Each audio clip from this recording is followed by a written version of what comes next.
이번 올해 그 3월 이후로 그 정말 많은 개인 투자자들이 이제 주식시장에 들어오면서 이제 그러니까 워낙 낮을 때 들어왔으니까 이제 돈을 벌었잖아요.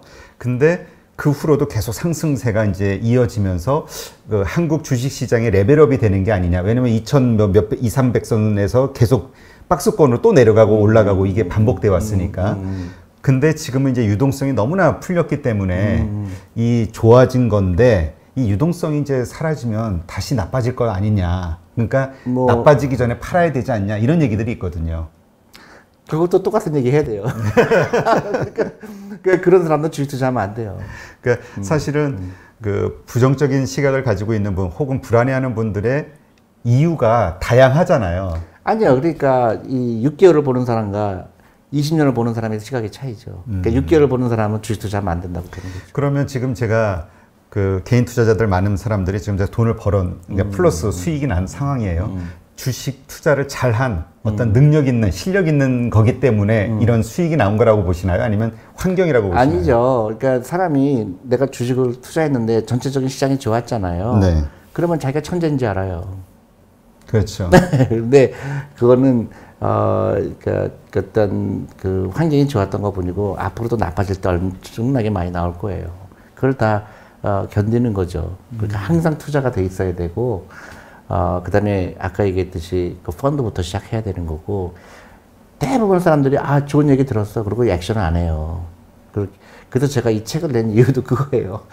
이거 어렵지 않다. 제발. 그리고 생각해보면 제가 너무 신기한 거는 그 100만 원 투자했는데 20만 원 벌었다고 막 좋아하시고 또 20만 원 손해보면 막 잠을 못 자시는 분들한테 아니 한 달에 사기비 얼마큼 쓰세요? 그 학원에 갖다 주는 돈이 한 달에 100만 원 갖다 주는데 그거는 아깝다고 생각 안 하고 주식 투자 오래간만에 해갖고서 20만 원 손해본 거는 잠을 못 자는 그 멘탈이 좀 이해가 안 가는 거예요. 그렇죠.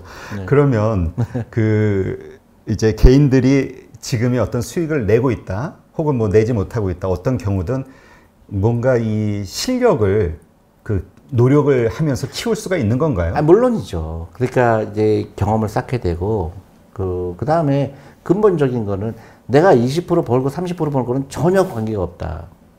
내가 그거는 아예 생각이 안 들어와야 돼요, 나한테. 내가 지금 수익 플러스 30 마음이 따뜻해지고. 아니 수익률은 아무런 의미가 없어요. 만약에 내가 10,000원 주고 샀는데 13,000원 되면 난 그 주식을 계속 살 거 아니에요. 네. 근데 30% 비싸게 사는 거예요. 계속 산다라는. 이게 좋을 게 하나도 없어요. 그죠? 그리고 이제 소위 말해서 마켓 타이밍이라고 그러죠. 전문가들도 그 마켓 타이밍에 그런 오류를 변할 때가 있어요. 그러니까 주시장이 너무 올랐으니까 좀 기다렸다 사라. 절대로 그런 일은 없어요.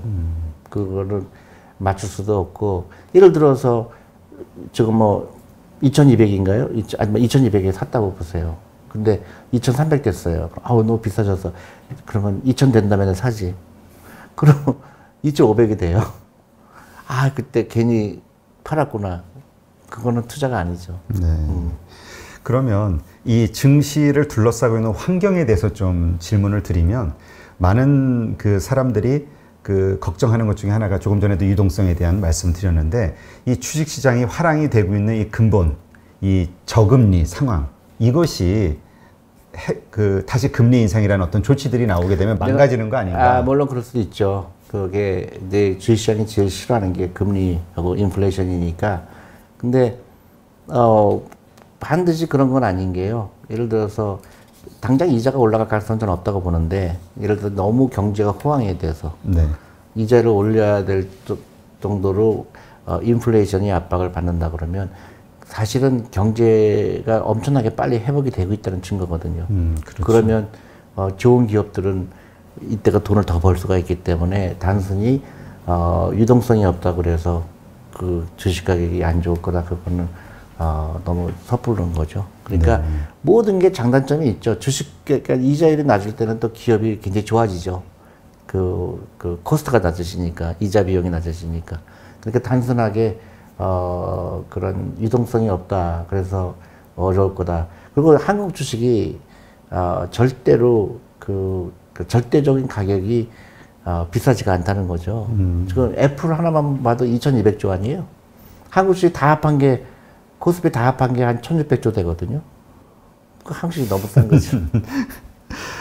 그러면 그 지금 이제 뭐 트럼프 대통령도 코로나 때문에 뭐 확진 걸려가지고 조금 이제 치료받고 하여튼 이러면서 금융시장이 흔들렸잖아요. 이 코로나가 다시 2차 팬데믹으로 번지는 상황 겨울에 그런 것에 대해서 고민을 하면서 지금은 일단 투자를 좀 비중을 줄여야 될 거다. 그러니까 그 알 수 없는 거에 영향을 받을 수가 없죠. 그렇게 정치적인 이슈라든가 그런 팬데믹 이슈라 그거는 언제든지 없어질 수 있는 거거든요. 근데 그거는 내가 예측할 수가 없는 거를 예측할 수 없는 거에 내 베팅할 필요가 없죠. 그다음에 결국은 그거예요. 내가 만약에 70세다. 네. 그렇다 그러면 걱정해야죠. 근데 내가 30대다, 40대다. 뭐 걱정할 필요 없죠. 나이가 있으신 분들은 이제 바로 돈을 빠른 시간에 찾아서 또 써야 되니까. 그렇죠. 그러니까 단기적인 폭락이 중요하지만. 그렇다고 해서 마켓 타이밍을 하는 게 아니라 내 전체 재산의 주식비율이 너무 높다 그러면 줄일 필요가 있겠죠. 비중에 대해서 그렇죠. 타이밍이 아니라. 그렇죠. 그러면 대표님은 일단 기본적으로 이 거시 경제 환경 이거를 주식 투자하는 데 있어서 그렇게 중요하지 않다 이렇게 보시나요? 그렇죠. 그래서 주식 투자하는 우리 펀드 매니저들이 미국에서도 많이 하는 얘기가 절대로 경제학자 말 듣지 말아라. 그런 말이 있어요. 근데 보통 우리 주식 투자하는 방법 중에 탑다운 방식이라고 해가지고 전체 거시 경제를 먼저 다 보고 그 다음에 섹터를 보고 그 다음에 이제 종목을 봐야 된다. 이제 스타일이죠. 근데 이제 왜 경제학자들 말을 듣지 말라 그러냐면 경제학자들은 일단 많이 틀려요. 그 다음에 항상 부정적인 얘기를 많이 하죠. 그래서 그래서 경제학자들도 주식투자 안 하는 사람들 많아요. 망할 것 같이 생각하죠. 그렇죠. 그러니까 이제 보통 경제학자분들의 말씀을 들어보면은 저는 어떤 생각이 드냐면은 이 객관적인 데이터들을 보면은 상당히 좀 비관적인 상황이 많더라고요. 그러니까 그 논리는 맞는데.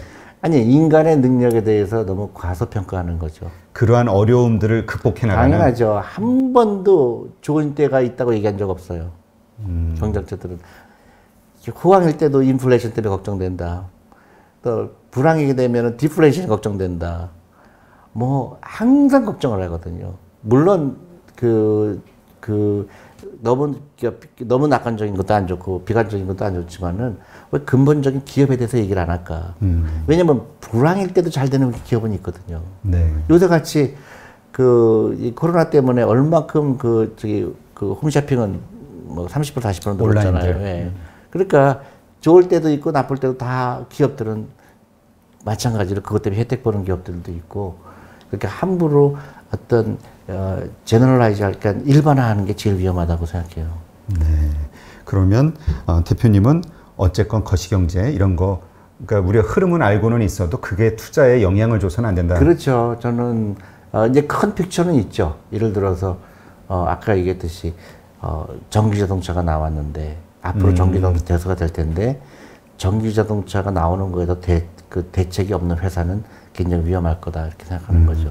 그 흐름에 대해서 하고 투자의 판단은 할 수 있겠지만 그건 기업에 관계된 거거든요. 내가 예를 들어서 어떤 자동차 회사에 투자하고 있는데 전기자동차가 앞으로 대세가 될 것 같은데 그럼 이 기업은 어떤 대비를 하고 있을까? 없다 그러면 저는 이 회사는 더 이상 내가 투자하면 안 되고 그런 거죠. 그건 거시경제하고 좀 약간 다르죠. 그렇죠. 그러니까 우리가 보통 거시경제를 보면서 타이밍을 보는데 대표님 말씀은 거시경제를 통해서 흐름을 봐야 된다. 산업의 어떤 종목에. 그렇죠. 예를 들어서 제일 좋은 거는 그냥 내가 펀드에 투자하거나 주식에 투자하거나 내가 이제 올해부터 시작을 했는데 한 1년 지나고 나니까 내가 어떤 주식도 10주 갖고 있고 100주 갖고 있고 또 펀드도 또 얼마큼 갖고 있고 그 자체가 즐거운 거예요. 그 다음에 그 1년 지나니까 200주가 됐고 또 여기도 펀드도 뭐 얼마큼 됐고 그러다 보니까 내가 10년 후에는 200주가 1000주가 되고 2000주가 된 거예요. 네. 근데 주당 계산해 보니까 내가 이렇게 벌었구나 그거예요. 근데 그거를 거꾸로 사람 생각해요. 내가 10만 원 투자해 놓고 100만 원 투자해 놓고 20% 벌었구나 좋구나. 그거는 너무나 작게 생각하는 거죠. 근데 그러한 것들을 하다 보면 그게 습관이 돼가지고 그거에 의해서 이 투자 패턴이 다시 원점으로 바뀌게 된다. 그렇죠. 예를 들어서 제가 어떤 기업에 투자했는데 어떤 뉴스에 의해서 주가가 막 하한가를 쳤어요. 예를 들어서. 네. 그러면 저는 패닉하는 게 아니라 내가 주식에 투자했을 때 내가 이러한 이유로 투자했는데 그 펀더멘털의 변화가 있나? 내가 잘못 본 게 있나? 보니까 뉴스가 너무 과대로 나온 거예요. 그러면 야, 이제 진짜 내가 돈 없는 것도 좀 더 내가 사야 되겠구나. 이런 생각이 드는 거거든요. 네. 그러니까 내가 전혀 그 주식 가격에 의해서 내가 왔다 갔다 하는 거 아니고 그 회사가 갖고 있는 경쟁력이 정말로 내가 믿을 만한가? 거기에 포커스를 맞춰야 되죠. 네, 그렇군요. 그러면 아까도 말씀하셨듯이 이러한 어떤 개인 투자자들의 이 투자 붐이 일어났을 때 우리 각자 정부도 그렇고 기업도 그렇고 해야 되는 일들이 있다 말씀하셨잖아요. 먼저 그 정부에 대한 이야기를 하면 지금 개인 투자자들이 많이 화를 내는 것 중에 하나가 이 대주주 요건이 이번에 바뀌잖아요. 10억이 3억으로 낮춰지는. 이거에 대해서 많은 시장이 위축될 거라고 보는데. 그거에 대해서 이제 그걸 워시셀이라고 그래요. 미국도 마찬가지로 그 이익이 났을 때 그런 불이익이 있을 테니까 언론 그러니까 연말이 오기 전에 팔았다가 다시 사고. 네. 이제 그런 거는 이제 제도의 잘못이 그죠. 그 제도는 주식에 대한 제도는 굉장히 조심해야 되고 그 다음에 지금은 무조건 그 주식에 투자하는 사람들의 보호를 하는 게 중요해요. 그래서 장기 투자를 유도해서 장기 투자하는 사람들한테는 세금을 아주 대폭적으로 깎아주고 그 다음에 그 저소득층이 주식 투자했을 때는 그 혜택을 또 주고 그래서 빈부격차를 줄일 수 있는 가장 큰 역할을 할 수 있는 게 주식시장이에요. 그리고 장기 투자를 유도하고 단기 투자하는 사람한테는 페널티를 주고 그거를 해주고 기업 지배구조가 너무 중요하죠. 내가 우리 젊은 분들이 주식에 투자했는데 그 대주주가 어떤 나쁜 행동을 했을 때 거기에 대해서 퍼니시먼트가 없으면 내가 주식에 투자하는데 불안하죠. 근데 그게 그 기업으로 끝나는 게 아니라 우리 캐피탈 마켓, 한국 전체 주식시장이 흔들리게 되죠. 그러니까 계속해서 유동성이 공급된다라는 건 외부에서 외국인 투자자들이 계속 돈이 들어와야 되는데 이 지배구조의 문제 때문에 엉뚱한 결정들이 내려지면서 신뢰를 잃으면 안 들어온다 이거죠. 한국이라는 나라 자체에. 그렇죠. 그리고 우리 개인 그 젊은 사람들이 투자를 했는데 내가 속았다 이렇게 생각하게 되면 그러니까 불행하죠. 그러니까 그 같이 이제 기업과 그다음에 투자가 정부 다 그 지금은 이제 그 뭐랄까요 소액 투자가들한테 대답을 할 때가 왔다 이렇게 생각하죠. 정부에서도 뭔가 장기 투자에 대해서는 뭔가 큰 그렇죠. 예, 그렇죠. 혜택을 주는. 그렇죠. 그다음에 퇴직연금 제도 빨리 바꿔야 되고요.